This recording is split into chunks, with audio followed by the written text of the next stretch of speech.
حضرت مولانا نذر الرحمان صاحب اخلاص و للہیت کا حوالہ۔ جب ہم حضرت مولانا نذر الرحمان صاحب کے نورانی چہرے پر نظر ڈالتے ہیں تو یوں محسوس ہوتا ہے جیسے وقت تھم سا گیا ہو۔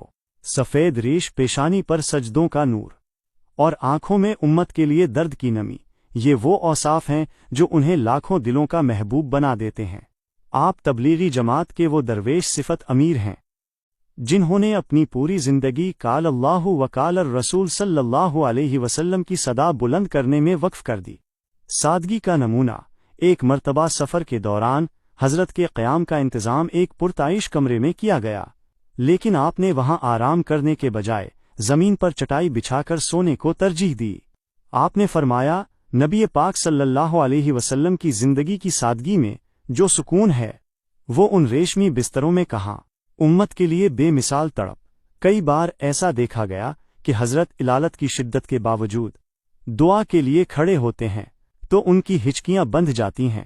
وہ اپنے لیے نہیں بلکہ عالم اسلام کی سربلندی اور بھٹکی ہوئی انسانیت کے لیے رو رو کر اللہ سے مانگتے ہیں۔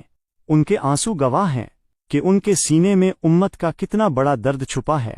خاموش خدمت، حضرت مولانا نذر الرحمان صاحب شہرت اور نام و نمود سے کوسوں دور رہتے ہیں۔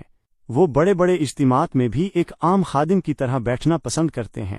ان کی زندگی کا اصول یہی رہا ہے، کام ہو جائے نام نہ ہو، دعا برائے شفائے کاملہ۔ اے اللہ، حضرت مولانا نذر الرحمان صاحب کو شفائے کاملہ، عاجلہ، مستمرہ اور طویلہ عطا فرما۔ ان کا سایہ ہم پر تادیر قائم و دائم رکھ۔ الدہونہا، ان کے اخلاص کی برکت سے امت مسلمہ کی پریشانیوں کو دور فرما اور ان کے نقش قدم پر چلتے ہوئے ہمیں بھی دین کی مخلصانہ خدمت کی توفیق عطا فرما۔ آمین یا رب العالمین۔ ایک عاجزانہ گزارش، یہ تحریر صرف الفاظ کا مجموعہ نہیں بلکہ ایک سچے اللہ والے کے ساتھ عقیدت کا اظہار ہے۔